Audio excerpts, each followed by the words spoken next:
Okay, so Stephen Covey's The 7 Habits. It's sold over 40 million copies, but you know, its real power isn't just some simple checklist of habits. Today, we're actually going to skip the list and get right to the single core idea that makes all 7 of those habits actually work. It's a fundamental shift in how you see the world, and it's a game changer. Let's get into it. All right, let's start with a little self-diagnosis. Does any of this sound familiar? Covey kicks things off by describing these symptoms, those feelings of frustration that pop up when you're super busy but just not effective. See if you recognize yourself in any of these next few situations. So first, you've got this paradox, right? You're killing it at work. You've hit all your career goals. You're getting promotions. But it's come at a cost.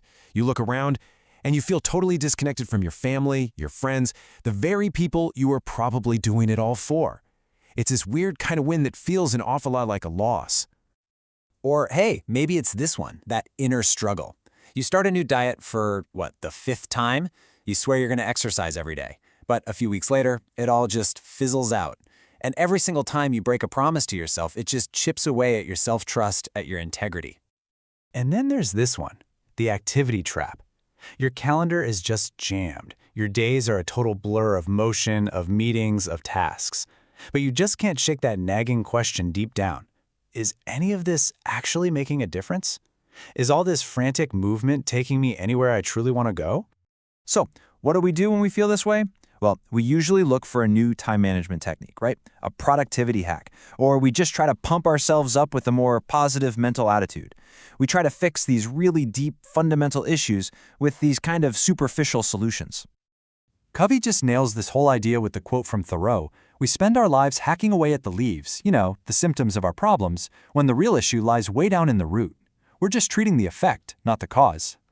So what is this root? What are we talking about here? Well, according to Covey, it's not our behavior. It's not even our attitude. The deepest source of our problems is the way we see the problem in the first place.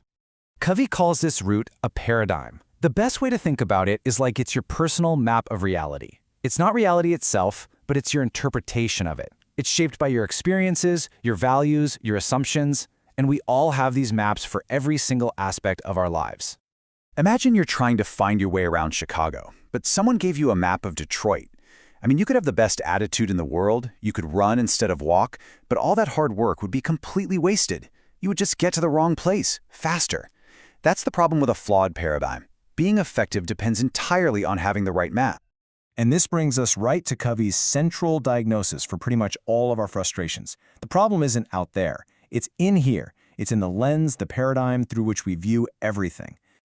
Now, I know this can feel a little abstract, so Covey shares this really powerful story to show you what it feels like when one of these maps, one of these paradigms, suddenly and dramatically changes.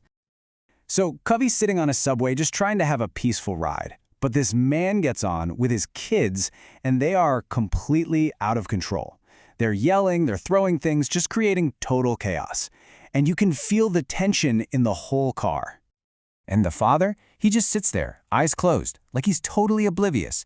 Covey's irritation just grows and grows and grows until finally he just can't take it anymore. He leans over and says, "Sir, your children are really disturbing a lot of people. I wonder if you couldn't control them a little more."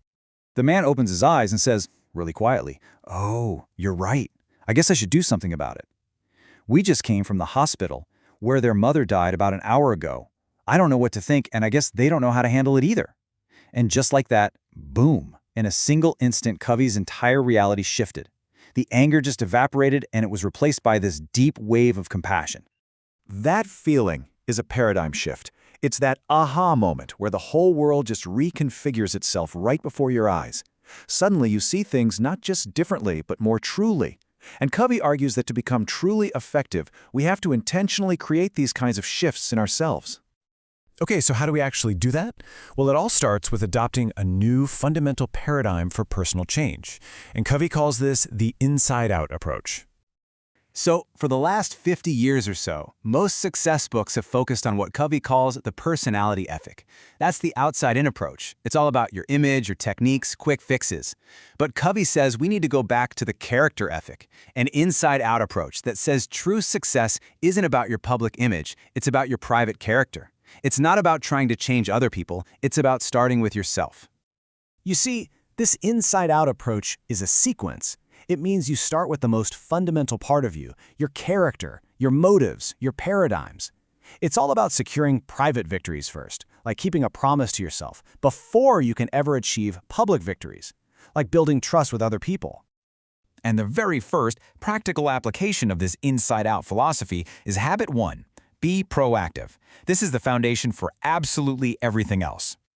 This is the core idea that literally changed Covey's life. Most of us think we're just a product of our circumstances. Something happens, we react. Stimulus, response. But highly effective people understand there is a gap, a space, between those two things. And inside that space is our greatest power, the freedom to choose our response. And you can actually hear your own paradigm in the language you use every day.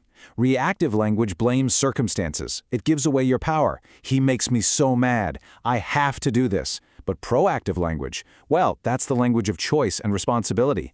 Just shifting your words is the first step to shifting your entire mindset. And this is the absolute heart of being proactive. Look, life is going to throw things at you. That's a given. But those events only have the power to harm your character if you let them.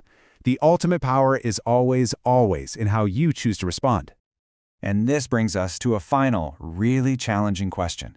Because once you realize you have the power to choose, the next question is, what are you choosing? The core idea of this entire book is that our paradigms, our maps, determine everything. So the most important work you can do isn't just climbing the ladder of success faster and harder. It's first making sure that ladder is leaning against the right wall. Are your maps leading you to a destination you actually want to reach? That is the ultimate question of effectiveness.